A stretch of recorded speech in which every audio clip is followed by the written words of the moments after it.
not many people, but very committed and enthusiastic people, I suppose.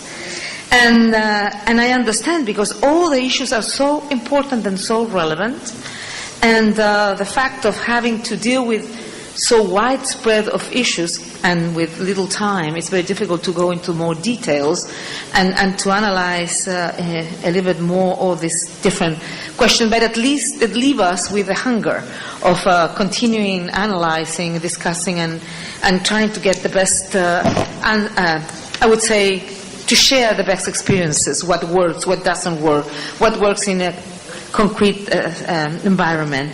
And it is my pleasure to moderate this panel from the street to the political arena under the theme of Pre-empting Civic Strife and a Return to Autocracy. Many of you have raised this issue.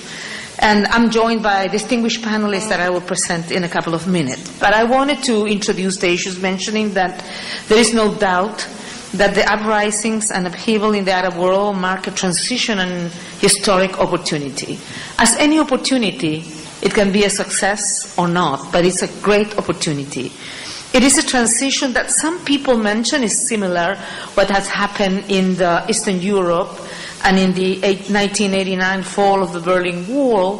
Some other people have mentioned the similarities with Latin America, and some people have focused on the differences. But I have to say that the main difference probably is that we have not only we're talking about specific environments, specific tradition, historical and political, I would say, experiences, but also because we're dealing with a completely different world in terms of globalization, the capacity of getting information from one country to another. The social media has been mentioned. But also, I would say, the relevance or not relevance, and that's one of the aspects we're going to discuss in the panel, of traditional political institutions. How important are they? And some of them have been mentioned. The relevance or not, or the weakness or the strength of political parties, or trade unions, or social organization.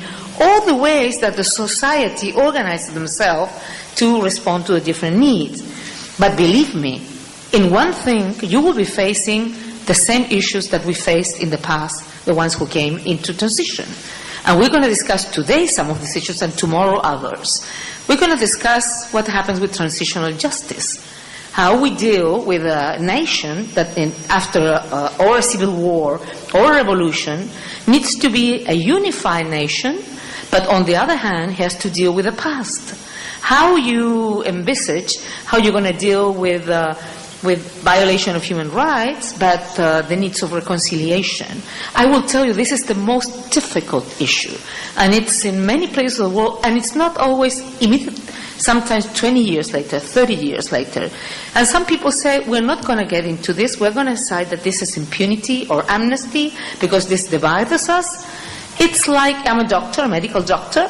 When you have an injury that is not clean, it will open in some minute again. So there are so many challenges that are very complicated. Of course, we don't know for the Arab world what the future holds and how this transition will unfold. We do know there is a tremendous popular discontent with the status quo and a strong desire for freedom, democracy, and a better economic opportunities. There are demands for new social contracts between state and citizens, and a contract that is more inclusive, equitable, one in which people can participate. And that's one of the issues we're going to discuss in this panel. But we also know, and it has been mentioned in many of the interventions, that this is a region where has a large and growing youth population. And young people were at the front line of the demonstrations.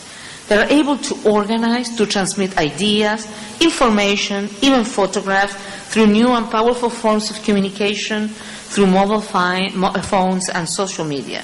I always mention that my first visit to Cairo in March last year, we had a meeting with young women, as Director of UN Women, young women from Tahrir Square, and there were not too many, like 20, but it was a bigger meeting because they were all texting and sending all the information, all the discussion through the huge network.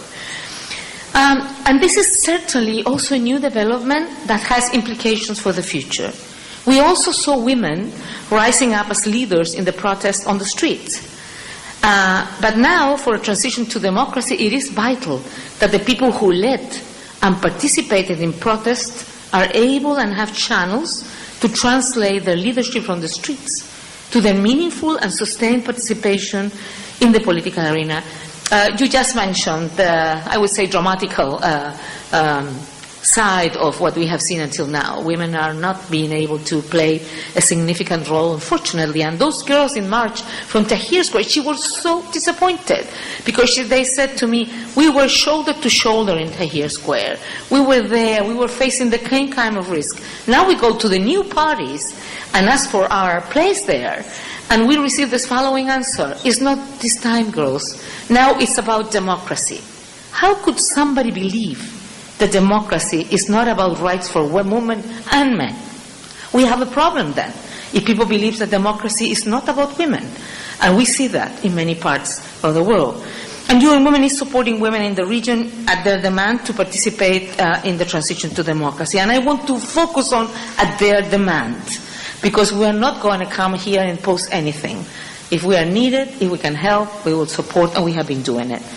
And I know from my own experience as former president of Chile, in strengthening institutions for democracy after dictatorship, that reform and transition to democracy must come from within each country itself and with the greatest participation and consultation of civil society.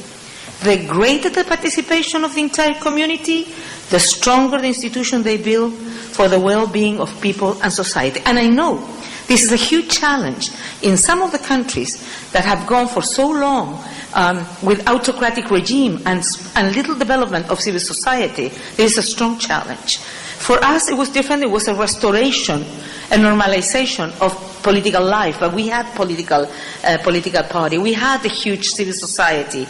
But this is very important. And I think that's why I said that the revolution of 2011 are a historic opportunity. And making the most of it will require many things, but it will require courage and willingness to change.